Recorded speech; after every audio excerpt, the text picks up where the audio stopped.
ಏನೇ ನಾನು ಸೋತೆ ಎಂಬ ಖುಷಿಗೆ ಕುಣಿದು ಕುಪ್ಪಳಿಸ್ತಾ ಇದೀಯಾ? ನನ್ನ ಸೋಲಿಗೆ ನೀನೇ ಕಾರಣ ಅನ್ನೋದು ಗೊತ್ತು. ಬಿಡೋ ನನ್ನನ್ನು. ಮಾಡ್ಬಿಟ್ಟೆ, ದಯವಿಟ್ಟು ನಿನ್ ತಂಟೆಗೆ ನಾನು ಬರೋದಿಲ್ಲ, ನನ್ನ ತಂಟೆಗೆ ನೀನು ಬರಬೇಡ. ದಯವಿಟ್ಟು ನನ್ನನ್ನು ಬಿಟ್ಬಿಡು. ಏನೋ ನನ್ನ ತಂಟೆಗೆ ನೀನು ಬರಲ್ಲ, ನಿನ್ನ ತಂಟೆಗೆ ನಾನು ಬರಬಾರ್ದು. ನನ್ನ ತಂಟೆಗೆ ಬಂದಾಯ್ತು ನೀನು. ನನ್ನ ತಂಟೆಗೆ ಏನಾಗುತ್ತೆ ಅಂತ ಗೊತ್ತಲ್ಲ, ಮಾಡುತ್ತೀನಿ.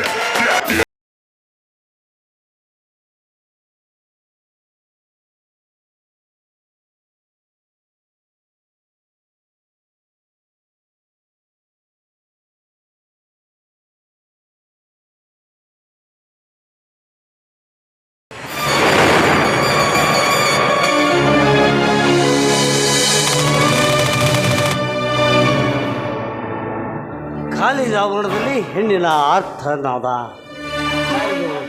ಯಾರದು? ಯಾರಮ್ಮದು? ಮಾಮ ಯಾರದು?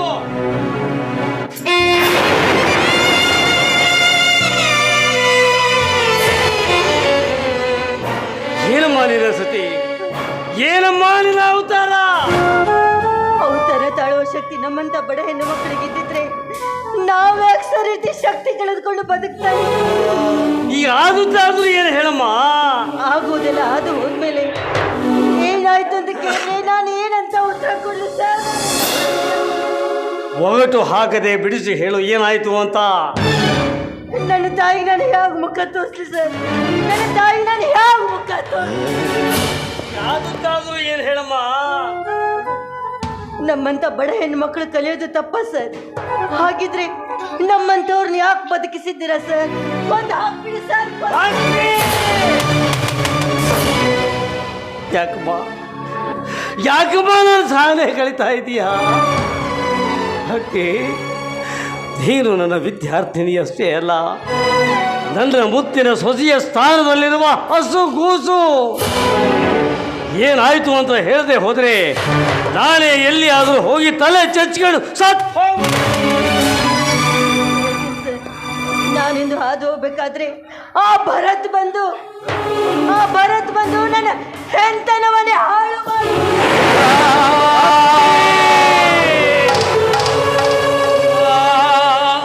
ಲೇ ಭರತ್, ನಿನ್ನ ಆವೇಶದ ಅಮಾಯಕತ್ವಕ್ಕೆ ಅಳತೆ ಮೀರಿ ಹೋಯಿತೇನೋ. ಹರಡುವ ಮೊಗ್ಗನ್ನು ಕಿತ್ತು ಹೊಸಗೆ ಹಾಕಿದೆಯಾ ಪಾಪಿ?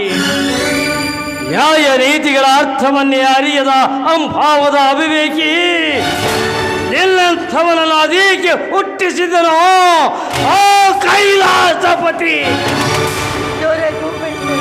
ಯಾರಾದ್ರೂ ಕೇಳಿಸ್ಕೊಂಡ್ರೆ ನನ್ನನ್ನೇ ಅಪರಾಧಿಯನ್ನಾಗಿ ಮಾಡ್ತಾರೆ ಸರ್.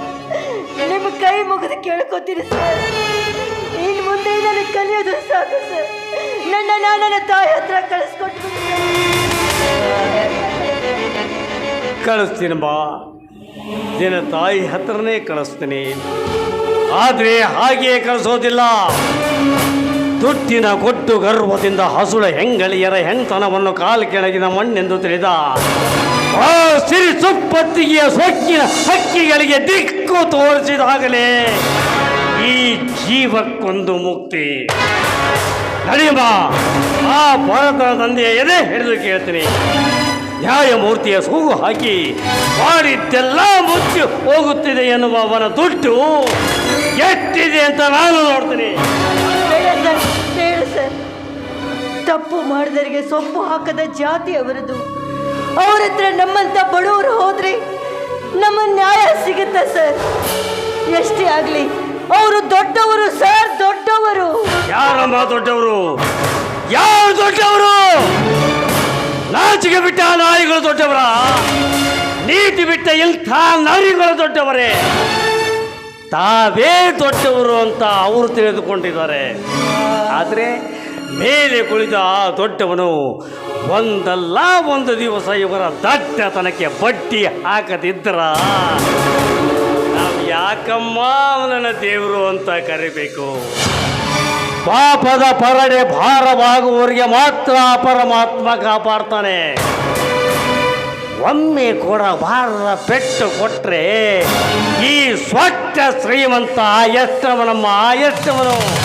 ಹರಮ ಬೇಡ.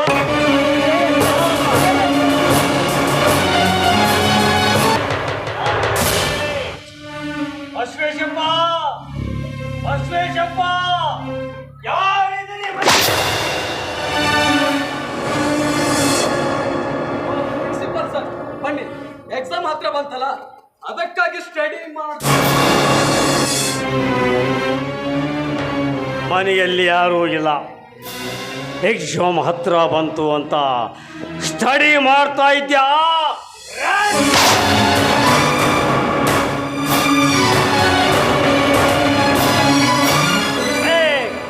ಕಾಲೇಜ್ ಹುಡುಗಿಯರು ಅಂದ್ರೆ ವೇಷ್ಟಿ ಅಂತ ತಿಳ್ಕೊಂಡಿದ್ದೀನೋ? ವಿದ್ಯಾರ್ಥಿಗಳ ವಿದ್ಯಾರ್ಜನೆಗೈಯುವ ದೇವ ಮಂದಿರವಾದ ಕಾಲೇಜು ಕಾಲ್ಗರ್ಲ್ ತುಂಬಿದ ಗ್ಯಾರೇಜ್ ಅಂತ ಭಾವಿಸಿದೆಯಾ?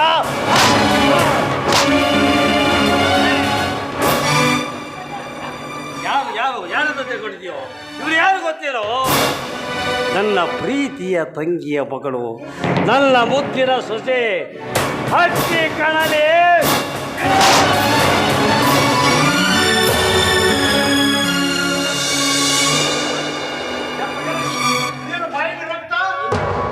ಬನ್ನಿ ದೊಡ್ಡಪ್ಪ, ಈ ಪ್ರಿನ್ಸಿಪಾಲ್ ಸರ್ ಸುಮ್ನೆ ಹೊಡಿತಾ ಇದ್ದಾರೆ. ಓ ಪ್ರಿನ್ಸಿಪಲ್ ಪರಮೇಶ್ವರನವರು, ಯಾಕ್ರಿ ನಮ್ಮ ಭರತನ ಯಾಕೆ ಹೊಡಿತಾ ಇದ್ದೀರಿ? ನಾನೀಗ ಪ್ರಿನ್ಸಿಪಾಲ್ ಪರಮೇಶ್ವರಪ್ಪನಾಗಿ ಬಂದಿಲ್ಲ ಬಸವೇಶಪ್ಪ, ನಿಮ್ಮ ಮಗನ ಪ್ರಾಣ ಸೆಳೆಯುವ ಯಮಧೂತನಾಗಿ ಬಂದಿದ್ದೇನೆ. ಯಾಕ್ರಿ ಆಕ್ರೋಶ? ಶಾಂತಿ ಸಮಾಧಾನದಿಂದ ಮಾತಾಡಿ. ಶಾಂತಿ ಸಮಾಧಾನ, ಶಾಂತಿ ಸಮಾಧಾನದಿಂದ ಸಾಗಿದ್ದಕ್ಕೆ ಅಲ್ವೇನ್ರಿ ಇಂಥ ಕೋತಿಗಳ ಹಾರಾಟ ಹೆಚ್ಚಾಗಿದ್ದು? ರೀ ಬಸವೇಶಪ್ಪ, ಹೆತ್ತ ಮಕ್ಕಳನ್ನು ಹದ್ದು ಬಸ್ತಿನಲ್ಲಿಟ್ಟುಕೊಳ್ಳದ ನೀವೆಂಥ ಪಾಲಕರ್ರಿ, ನೀವೆಂಥ ಪಾಲಕರು? ನಿಮ್ಮ ತಮ್ಮನ ತೀಟಿ ಹೆಚ್ಚಾಗಿದ್ರೆ 10-20 ಸಾವಿರ ಕೊಟ್ಟು ವೇಶ್ಯ ಬೀದಿಗಟ್ಟಿದ್ರೆ ನಿಮ್ಮ ಜನ್ಮ ಸಾರ್ಥಕವಾಗ್ತಾ ಇತ್ತು. ತಮ್ಮನ ಬಾಳು ಬಂಗಾರವಾಗಲೆಂಬ ಹೆಬ್ಬೈಕೆ ಹೊತ್ತು ತಮ್ಮನ ಮದುವೆ ಮಾಡಿ ಕೈ ತೊಳೆದುಕೊಂಡ ನೀವು ಆಗಲಿಲ್ಲ ಬಸವೇಶಪ್ಪ, ಮಾರ್ಕಟರಾಗ್ರಿ ಅಂತೀಯಲ್ವೇ? ನಿಮ್ಮ ತಮ್ಮನ ಹೊಟ್ಟೆಯಿಂದ ಹುಟ್ಟಿ ಬಂದ ಈ ಚಾಂಡಾಲ ಪುತ್ರ ಇವನೇನಾದರೂ ನನ್ನ ಹೊಟ್ಟೆಯಲ್ಲಿ ಹುಟ್ಟಿದರೆ ಹುಟ್ಟಿದಾಗಲೇ ಕತ್ತು ಹೆಚ್ಚಿಗೆ ಹುಟ್ಟಲಿಲ್ಲ ಅನಿಸ್ಬಿಡ್ತಾ ಇದೆ. ಏನೊಂದು ತಿಳಿಯೋದ ನನ್ನನ್ನು ಯಾಕೆ ಇಟ್ಟು ಗೋಳಿಗೆ ಹಾಕ್ತಾ ಇದ್ದೀರಿ? ಏನಾಯ್ತು ಅಂತ ಬಿಡಿ ಹೇಳ್ರಿ. ಕಾರ್ಯ ಸಾಧಕ ಕಾಮುಕ ಪಶು ಪಕ್ಕದಲ್ಲಿಯೇ ನಿಂತಿರುವಾಗ ಏನಾಯ್ತು ಅಂತ ನನ್ನೇನ್ರಿ ಕೇಳ್ತೀರಿ? ಕೇಳಿ ತಿಳಿದುಕೊಳ್ಳಿ ನಿಮ್ಮ ವಂಶೋದ್ಧಾರಕರನ್ನು. ಮಗನೇ ಭರತ್, ಏನಾಯ್ತು ಅಂತ ನೀನಾದ್ರೂ ಬಾಯ್ಬಿಟ್ಟು ಹೇಳೋ. ನನಗೇನು ಗೊತ್ತಿಲ್ಲ ದೊಡ್ಡಪ್ಪ, ಸುಮ್ನೆ ಹೊಡಿತಾ ಇದ್ದಾರೆ ಪ್ರಿನ್ಸಿಪಾಲ್ ಸರ್. ಮುಚ್ಚಿಕೊಳ್ಳಲು ಪ್ರಯತ್ನಿಸಿದರೆ ಓರಿ ಕೆತ್ತು ಹಾಗೆ ಈ ನೀತಿನಿಂದ ಆದ ಅನ್ಯಾಯವನ್ನು. ಏನಾಯ್ತು ಹೇಳಮ್ಮ? ಸರ್, ನಾನು ಯಾರ ಮಗಳೆಂದು ಹೇಳಲು ನಿನ್ನಲ್ಲಿ ಇಲ್ಲಿಗೆ ಕರೆತಂದಿಲ್ಲ. ಈ ನೀಚನಿಂದ ನಿನಗಾದ ಅನ್ಯಾಯವನ್ನಷ್ಟೇ ಬಿತ್ತರಿಸು. ಯಶಪ್ಪ, ಯಾರ್ರೀ ಮಗು? ಈ ಮಗು ನೋಡಿ ಕರುಳು ಮಿಡಿತಾ ಇದೆಯಲ್ರಿ. ಬಿಡಿಯದೇನು ಮಾಡುತ್ತೀ? ಬಿಡಿಯದೇನಾಗುತ್ತೆ? ನಿಮ್ಮ ಮಗನ ಕಾಮ ಪಿಪಾಸಿಗೆ ಬಲಿಪಶುವಾಗಿ ರಕ್ತ ಹಂಚಿಕೊಂಡು ಬಂದು ನಿಂತಿದ್ದಾಳಲ್ಲ, ಬಿಡಿಯದೇನು ಮಾಡುತ್ತೆ? ರೀ ಬಸವೇಶಪ್ಪ, ನಿಮ್ಮ ಮಗ ಮಾಡಿದ ತಪ್ಪಿಗೆ ಇವಳನ್ನು ನಿಮ್ಮ ಮನೆಯ ಸೊಸೆಯನ್ನಾಗಿ ಮಾಡಿಕೊಳ್ತೀರೇನ್ರಿ? ಸೊಸೆಯನ್ನಾಗಿ ಮಾಡಿಕೊಳ್ತೀರಾ? ಹೇಳ್ರಿ ಹೇಳ್ರಿ. ಯಾಕೆ ನನಗೆ ಚಿತ್ರ ಕೊಡ್ತಾ ಇದ್ದೀರಿ? ವಿಷಯ ಮುಚ್ಚಿಡ್ಬೇಡ್ರಿಪ್ಪ. ಏನಾಯ್ತು ಅಂತ ಬಿಚ್ಚ ಹೇಳ್ರಿ. ಮುಚ್ಚಿಕೊಳ್ಳಲು ಬರುವಂತಿದ್ದಂತಿದೆ. ಈ ಕಂದಮ್ಮನನ್ನು ನಿಮ್ಮ ಮನೆಯ ಬಾಗಿಲವರೆಗೂ ಯಾಕ್ರಿ ಕರ್ಕೊಂಡ್ಬರ್ಬೇಕಾಯ್ತು? ಭಕ್ತಿ, ಹೇಳಮ್ಮ, ನೀನೇ ಹೇಳಮ್ಮ. ಸರ್, ನಾನು ಹುಟ್ಟುತ್ತಲೇ ತಂದೆಯನ್ನು ಕಳೆದುಕೊಂಡು ತಾಯಿ ಆಶ್ರಯದಲ್ಲಿ ಬೆಳೆದ ನಿರ್ಭಾಗ್ಯನೇ ಸರ್. ಮಗಳ ಭವಿಷ್ಯ ಬಂಗಾರವಾಗಬೇಕಂತ ನನ್ನ ತಾಯಿಯವರು ಓದೋದಕ್ಕೆ ಇದೇ ಊರು ಕಾಲೇಜ್ನಲ್ಲಿ ಬಿಟ್ಟಿದ್ರು. ಕಾಲೇಜ್ನಲ್ಲಿ ದಿನಾಲು ಚುಡಾಯಿಸುತ್ತಿದ್ದ ಈ ನಿಮ್ಮ ಮಗ ಭರತ್ ಸರ್, ಈ ನಿಮ್ಮ ಮಗ ಭರತ್ ನನ್ನ ಶೀಲವನ್ನೇ ಹಾಳು ಮಾಡಿಬಿಟ್ಟ.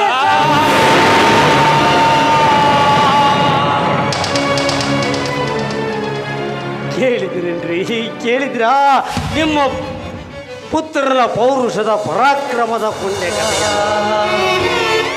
ಈ ಹೆಣ್ಣಿನ ಶೀಲ ಹರಣ ಮಾಡಿ ಬೀದಿಗಳಿದ್ರೆ ಇವಳು ಭೂಮಿ ಮೇಲೆ ಹೇಗ್ರಿ ಬದುಕಬೇಕು, ಹೇಗೆ ಬದುಕಬೇಕು? ಮಾತಾಡಿ ಮಾತಾಡಿ. ಮಗನೇ ಭರತ್, ಬಾರೋ ಇಲ್ಲಿ, ಬಾರೋ ಇಲ್ಲಿ, ಬಾರೋ ಇಲ್ಲಿ.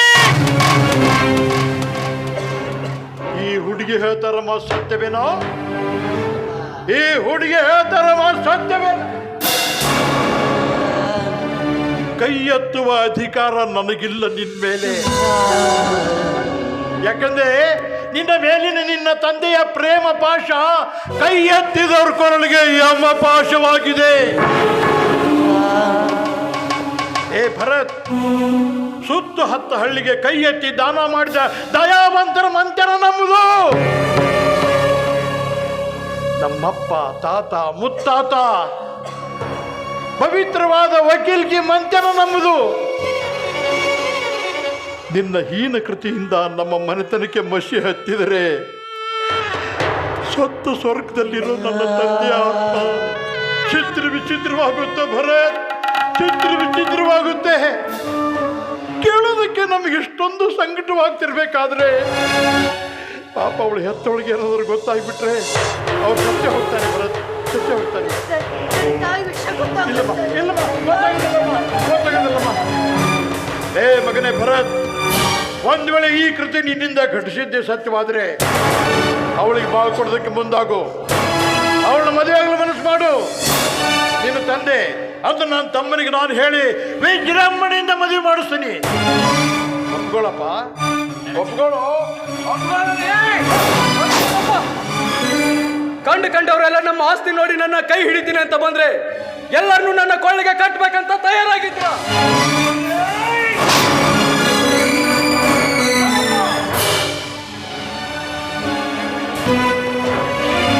ಡ್ಯಾಡಿ ಮನೆಯಲ್ಲಿಲ್ಲ ಅಂತ ತಿಳಿದು ನೀವು ಪ್ರಿನ್ಸಿಪಾಲ್ ಸೇರಿ ನನ್ನನ್ನು ಹೊಡಿತಾ ಇದ್ರ. ಹೋಗ್ತೀನಿ, ನಮ್ಮ ಡ್ಯಾಡಿನ ಕರ್ಕೊಂಡ್ ಬರ್ತೀನಿ. ನಮ್ಮ ಡ್ಯಾಡಿನ ಕರ್ಕೊಂಬಂದು ನಿಮ್ಮಿಬ್ಬರಿಗೂ ಸರಿಯಾಗಿ ಬುದ್ಧಿ ಕಲಿಸ್ತೇ ಹೋದ್ರೆ ನನ್ನ ಹೆಸರು ಬರತ್ತೆ ಅಲ್ಲ. ಬರ್ತೀನಿ ದೊಡ್ಡಪ್ಪ.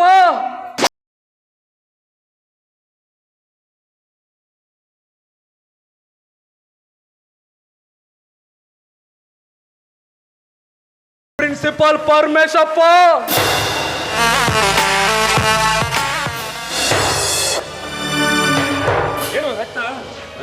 ಬನ್ನಿ ಡ್ಯಾಡಿ, ನೀವು ಮನೇಲಿಲ್ಲ ಅಂತ ತಿಳಿದು ದೊಡ್ಡಪ್ಪ ಪ್ರಿನ್ಸಿಪಾಲ್ ಸರ್ ನನ್ನನ್ನು ಸುಮ್ಮನೆ ಹೊಡಿತಾ ಇದ್ದಾರೆ ಡ್ಯಾಡಿ.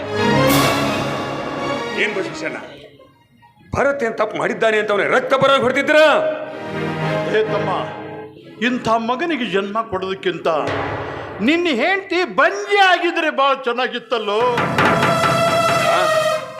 ಆತದ್ದಾದ್ರೂ ಏನಂತ ವಿಷಯ ತಿಳಿಸಬಾರ್ದೆ? ಅದನ್ನು ನನ್ನ ಬಾಯಿಂದ ಕೇಳ್ಬೇಕಂತ ಮಾಡಿದ್ಯಾ?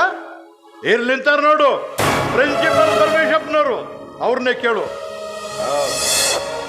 ಏನ್ ಸರ್, ನನ್ನ ಮಗನಿಂದ ಏನಂತ ಅವಾಂತರ ಘಟಿಸಿದೆ ಅಂತ ಇಲ್ಲಿವರೆಗೂ ಬಂದಿದ್ದೀರಾ? ಅರೆ ಹೇಳ್ರಿ ಬಾಯ್ಬಿಟ್ಟು. Mister Ambareesh, you are one of the famous advocate in our city. ನಿಮ್ಮೆದುರು ನಿಂತು ಮಾತನಾಡುವ ಎದೆಗಾರಿಕೆಯೂ ನನಗಿಲ್ಲ. ಬಟ್ ಅನ್ಯಾಯದ ಪರಮಾವಧಿ ಪಟ್ಟವನ್ನೇರಿದ ನಿಮ್ಮ ಪುತ್ರರ ಪ್ರತಾಪದಿಂದ ಈ ಮನೆತನಕ್ಕಷ್ಟೇ ಅಲ್ಲ, ಇಡೀ ಊರಿಗೆ ಕೇಡಾಗುತ್ತೆ ಅನ್ನೋದನ್ನ ನಿಮ್ಮ ಮುಂದೆ ಹೇಗ್ರಿ ಹೇಳಿ? ಅಪರಾಧ ಏನ್ ಮಾಡಿದ್ದಾನೆ ನನ್ನ ಮಗ? ಅಪರಾಧ ಅಪರಾಧ ಮಗನೆಂಬ ಮಮಕಾರ ಮುಸುಕಿದ ನಿಮ್ಮ ಮನಸ್ಸನ್ನಷ್ಟು ತೊಳೆದು ನೋಡಿ ನಿಮ್ಮ ಪುತ್ರನ ಕಾರಸ್ಥಾನವನ್ನು. ಈ ಹುಡುಗಿ ಯಾರ್ರೀ? ಯಾರ್ರೀ ಹುಡುಗಿ? ನಮಗೆ ಗೊತ್ತಾಗೋದು. ಹುಟ್ಟಿದಾಗಲೇ ತಂದೆಯನ್ನು ಕಳೆದುಕೊಂಡು ಹೆತ್ತವಳ ಒಡಲಾಳದ ಕಿಚ್ಚಿಗೆ ಶಿಕ್ಷಣ ಪಡೆಯಲು ಬಂದ ಅನಾಥ ಬಾಲೆ. ಇಂಥ ಮುಗ್ಧ ಹೆಣ್ಣಿನ ಶೀಲ ಹರಣ ಮಾಡಿದ ಈ ನಿಮ್ಮ ಪುತ್ರನನ್ನು ಹೊಡಿಬೇಕು, ಒದಿಬೇಕು, ಕತ್ತು ಹೆಚ್ಚಿ ಕೊಂದ ಹಾಕ್ಬೇಕು. ಯಾರು ಹೇಳಿದ್ರಿ ಹಾಗಂತ? ಯಾಕೆ ಹೇಳ್ಬೇಕ್ರಿ? ಯಾಕೆ ಹೇಳ್ಬೇಕು? ಕೃತಿಗೆ ಬಲಿಯಾದ ಈ ಬಾಲಿಯನ್ನೇ ಕೇಳಿ ತಿಳಿದುಕೊಳ್ಳಿ. ಹೇಳು, ನನ್ನ ಮಗನಿಂದ ನಿನಗೇನು ಅನ್ಯಾಯ ಆಗಿದೆ ಹೇಳು. ಇಲ್ಲಿ ಯಾರು ಹೆದರಬೇಡ, ಹೇಳು. ಆಪತ್ತಿಗೆ ಆಹುತಿಯಾದ ಈ ಅನಾಥೆಗೆ ಪದೇ ಪದೇ ಅದೇ ಮಾತನ್ನು ಕೇಳಿ ನನ್ನ ಮನಸ್ಸಿಗೆ ನೋವು ಕೊಡಬೇಡಿ ಸರ್. ನನ್ನ ಮನಸ್ಸಿಗೆ ನೋವು ಕೊಡಬೇಡಿ ಸರ್. ಒಂದು ವೇಳೆ ನಿಮ್ಮ ಮಗಳೇ ನಾನಾಗಿದ್ದು ಇಂಥ ಕಾಮುಕನ ಕಾಮ ಬಿಪಾಶಕ್ಕೆ ಬಲಿಯಾಗಿದ್ರೆ ಆಗ ನೀವೇನ್ ಮಾಡ್ತಾ ಇದ್ರಿ? ಹೇಳಿ ಸರ್, ನೀವೇನ್ ಮಾಡ್ತಾ ಇದ್ರಿ? ಆತ್ಮಹತ್ಯೆ ಮಾಡ್ಕೊಂಡು ಸತ್ತು ಹೋಗ್ತಾ ಇದ್ದೆಮ್ಮ. ಆತ್ಮಹತ್ಯೆ ಮಾಡ್ಕೊಂಡು ಸತ್ತು ಹೋಗ್ತಾ ಇದ್ದ. ಭರತ್, ಬಾರು ಹೀಗೆ, ಬಾರ್ಲಿ ಹೀಗೆ, ಬಾರು ಹೀಗೆ. ಆ ಹುಡುಗಿಗಳ ಮಾತು ನಿಜವೇ? ಅವಳು ಕಣ್ಣೀರು ಹಾಕಳು ಮಾತು ನಿಜವ? ಹೋಗಳೇ. ಸುಳ್ಳು ಡ್ಯಾಡಿ, ಸುಳ್ಳು. ಪ್ರಿನ್ಸಿಪಾಲ್ ಹೇಳ್ತಾ ಇರೋದೆಲ್ಲ ಕಟ್ಟು ಕತೆ. ಅವ್ರು ಹೇಳ್ದಂತೆ ನಾನಾನಿದ್ರು ಹೇಳ್ಬಿಟ್ರೆ ಅವ್ರನ್ನ ನಿಂತಲ್ಲೇ ಶೂಟ್ ಮಾಡ್ಬಿಡ್ತೀರ ನೀವು. ನಾನೇನು ಅಂಥ ಅಪರಾಧ ಮಾಡಿದ್ದೀನಿ? ಇನ್ನು ಏನ್ ಮಾಡ್ಬೇಕಂತ ಇದ್ದೀರಾ ಸರ್? ಇನ್ನು ಏನ್ ಮಾಡ್ಬೇಕಂತ ಇದ್ದೀರಾ? ಇವ್ರು ಇದಾರಲ್ಲ, ಆ ಹುಡುಗಿ ತಾಯಿ ಜೊತೆ ಅನೈತಿಕ ಸಂಬಂಧ ಇಟ್ಟುಕೊಂಡಿದ್ದಾರೆ. ನಿಜ, ಅವಳನ್ನ ನನ್ನ ಕೊಳ್ಳಿಗೆ ಕಟ್ಟಿ ಅವಳ ತಾಯಿ ಜೊತೆ ಹಾಯಾಗಿರ್ಬೇಕಂತ ಹೊಂಚಕ್ಕಿದ್ದಾರೆ ಡ್ಯಾಡಿ, ಮೋಹಮದ ಮತ್ಸರಕ್ಕೆ ಸತ್ತ ಕಥ ಕೆಳಗಾಯಿತು. ನ್ಯಾಯ ನೀತಿ ಧರೆಗುರುಳಿ ದ್ವಿತೀಯ ಕೈ ಮೇಲಾಗಿತು. ಇದೇ ಕಲಿಯುಗ, ಇದೇ ಕಲಿಯುಗ, ಇದೇ ಕಲಿಯುಗ. ಲೇ ಮಗನೇ ಭರತ್, ಬಿಡ್ತು ಅನ್ನೋ ಪಾಪ ಕೋಪದಲ್ಲಿ ಬೀಳ್ಬೇಡ್ವಾ. ವಾಲ್ಮೀಕಿ ಮಹರ್ಷಿಗಳಂತ ಮನಸ್ಸು ಪಡೆದ ಪರಮೇಶ್ವರನ ವಿಷಯದಲ್ಲಿ ಮನಸ್ಸು ನುಡಿದು ಯಾವ ನರಕಕ್ಕೆ ಹೋಗ್ಬೇಕಂತ ಮಾಡಿ ನನ್ನ ಮಗ ಮಾಡಿದ ತಪ್ಪಿಗೆ ನಾನು ನಿನ್ನಲ್ಲಿ ಕ್ಷಮೆ ಕೇಳ್ತೀನಿ. ಬಸವೇಶ್ವರೇ, ಕಂಡಿತ್ತು ಕುರುಡರಾದ ನಿಮ್ಮ ತಮ್ಮ ಎಚ್ಚೆತ್ತು ನಿಚ್ಚಳವಾಗುವುದು ಈ ಜನ್ಮದಲ್ಲಿಯೇ ಸಾಧ್ಯವಿಲ್ಲ. ಯಾಕೆಂದ್ರೆ ಮಗನೆದಿರುವವರಿಗೆ ಪ್ರಪಂಚವೇ ಶೂನ್ಯವಾಗಿದೆ. ನಾನಿಲ್ಲಿ ಹೆಚ್ಚು ಹೊತ್ತು ನಿಂತರೆ ನಿಮ್ಮನ್ನು ಹೊಲಸು ಮಾಡುವ ಹೀನ ಶಬ್ದಗಳು ನನ್ನ ಕಿವಿ ಸೇರುವ ಮುನ್ನ ನಾನಿಲ್ಲಿಂದ ಕಾಲು ತೆಗೆಯಲೇಬೇಕು.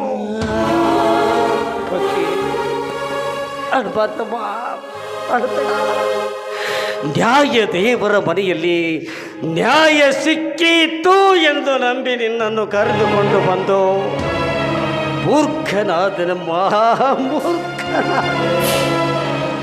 ಆದರೆ ಈ ನ್ಯಾಯ ದೇವರೇ ನಮ್ಮನ್ನೆಂದು ನಾಯಿಗಿಂತಲೂ ಕೀಳಾಗಿ ಕಾಣುವಾಗ ಅಲ್ಬಾರ್ದು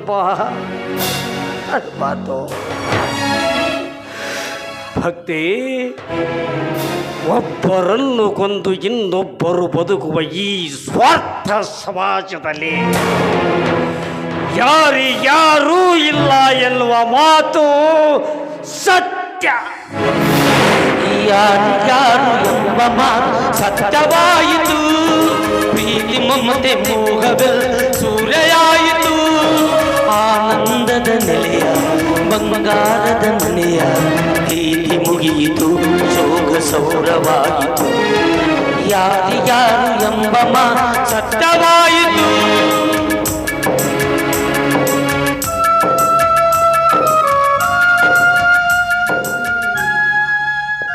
ಎಂಥ ಎಂಥ ಅನ್ಯಾಯ ಕಂಡೆ ನಾನೆಂದು,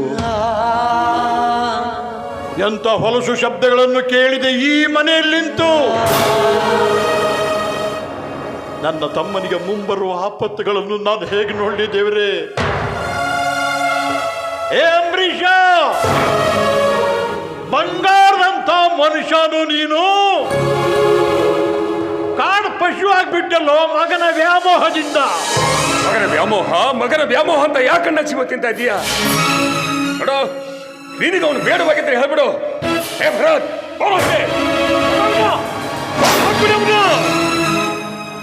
ಯಾಕೆ ಸುಮ್ಮನೆ ನನ್ನ ಜೀವ ತಿಂತ ಇದೀಯೋ ಪುಣ್ಯಾತ್ಮ? ಕೇಳಿದೀನಿ ಅರ್ಪಣ, ನನಗೂ ಹಾಗೂ ನಿನ್ನ ಮಗನಿಗೂ ಕಂಡವರು ಆಡುವ ಅವ ಹೇಳದ ಮಾತುಗಳನ್ನ ಇದನ್ನೆಲ್ಲ ಕೇಳಿ ನಾನು ಯಾಕೆ ತಾನೇ ಜೀವಿಸ್ಲಿ? ಯಾಕೆ ತಾನೇ ನಾನು ಯಾಕೆ ದೊಡ್ಡಪ್ಪ, ಯಾಕೆ ಈ ರೀತಿ ಚುಚ್ಚಿ ಮಾತಾಡಿ ನಮ್ಮ ಡ್ಯಾಡಿ ಮನಸ್ಸು ನೋಯಿಸ್ತಾ ಇದ್ರ? ಆಸ್ತಿ ಮೇಲೆ ನಿಮ್ಗೆ ಆಸೆ ಇದ್ರೆ ಹೇಳ್ಬಿಡಿ, ತಂದೆ ಮಗ ಈ ಮನೆ ಬಿಟ್ಟು ಎಲ್ಲಾದ್ರೂ ದೂರ ಹೊರಟೋಗ್ತೀವಿ. ಏನಂದಿಲೆ? ಅಣ್ಣ ತಮ್ಮಂದಿರ ಬಾಂಧವ್ಯದಲ್ಲೇ ವಿಷ ಬೆರೆಸಲು ಹೊಲಸು ಕೊನ್ನಿಯೇ. ನಿನ್ನನ್ನು ಹಾಗೆ ಬಿಟ್ರೆ ನನ್ನ ತಮ್ಮನನ್ನು ನುಂಗಿ ಹಾಕಿಬಿಡ್ತೀಯಾ? ನೀ ಬದುಕಬಾರ್ದು, ನೀನು ಬದುಕಬಾರ್ದು, ನೀನು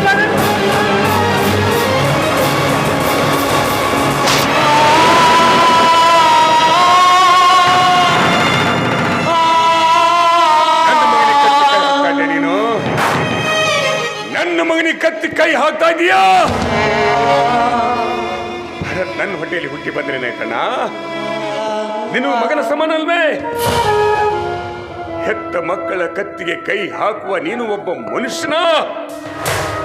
ಮನುಷ್ಯನೇನೋ ನೀನು? ಅಲ್ಲ,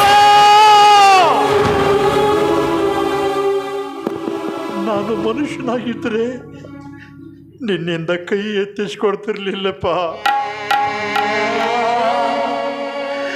ನನಗೆ ತಿಳುವಳಿಕೆ ಬಂದಾಗಿನಿಂದ ನನ್ನ ತಮ್ಮನೇ ನನ್ನ ತನು ಮನ ಧನ ಅಂತ ತಿಳಿದುಕೊಂಡಿರುವ ಈ ನಿನ್ನಣ್ಣನಿಗೆ ನೀ ಕೊಟ್ಟ ಕಾಣಿಕೆ ಬಹುದೊಡ್ಡ ಬಹುಮಾನ. ನಾನಾದ್ರೂ ಏನ್ ಮಾಡ್ಲೋ? ತಿದ್ದಿ ಹೇಳುವ ತೀರವನ್ನೇ ನೀನು ದಾಟಿರ್ವಿ. ಇನ್ನು ಹೆಚ್ಚು ಹೊತ್ತು ಈ ಮನೆಯಲ್ಲಿ ನಿಂತರೆ ನಾಕವೇ ನರಕವಾದೀತು.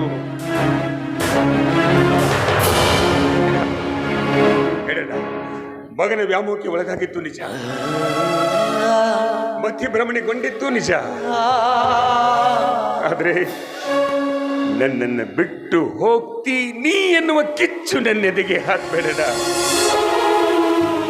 ಯಾವುದೋ ಆವೇಶದಲ್ಲಿ ನಿನ್ನೆಲ್ಲ ಕೈಬಿಟ್ಟೆ. ತಪ್ಪತನ, ನಿನ್ನ ಕೈ ಮುಗಿತೀನಿ, ನಿನ್ನೆ ಕಾಲಿಗೆ ಬೀಳ್ತೀನಣ್ಣ. ತಪ್ಪು ನೀ ಮಾಡಿಲ್ಲ ತಮ್ಮ. ಆದ್ರೆ ಮುನಿದ ವಿಧಿ ನಮ್ಮ ಮನೆಗೆ ಮುತ್ತಿಗೆ ಹಾಕಿಬಿಟ್ಟಿದೆ. ಕೂಡಿದ್ದು ಕೆಡಬೇಕೇ ವಿನಃ ಕೆಟ್ಟು ಕೂಡಬಾರದು. ನಿಧಿ ಹೊಕ್ಕ ಮನೆಯಲ್ಲಿ ನಿಧಿ ಇದ್ದರೇನು ಪ್ರಯೋಜನ? ಹದಿಹರೆಯದ ನಿನ್ನ ಮಗನಿಗೆ ಬುದ್ಧಿ ಬಂದಾಗಲೇ ನಾನು ನಿನಗೆ ಮುಖ ತೋರಿಸ್ತೀನಿಪ್ಪ. ನಾನು ಬರ್ತೀನಿಪ್ಪ. ಎತ್ತ ಮಗನ ಮೃಗದಲ್ಲಿ ಸಿಲುಕಿದ ಬಿದನು, ಹಿರಿಯಣ್ಣನ ಗಿರಿಮೆಯನ್ನು ಆದ ಗಿರಿಮೆಯನ್ನು ಬೀದಿಗೆ ಸೆದನು. ಪ್ರೀತಿಯ ನಗೆ ದ್ವೇಷವ ಒಳಗಲ್ಲಿ ಮುಳುಗಿತು, ಸೌಜನ್ಯದ ಸದ್ಭಾವ ಮಾಯವಾಯಿತು. ಸೌಜನ್ಯದ ಸದ್ಭಾವನೆ ಮಾಯವಾಗಿತು. ಯಾಕೆ ಯಾರು ಎಂಬ ಮಾತು ಸತ್ಯವಾಯಿತು. ಪ್ರೀತಿ ಮಮತೆ ಮೋಹವೆಲ್ಲ ಸೂರ್ಯ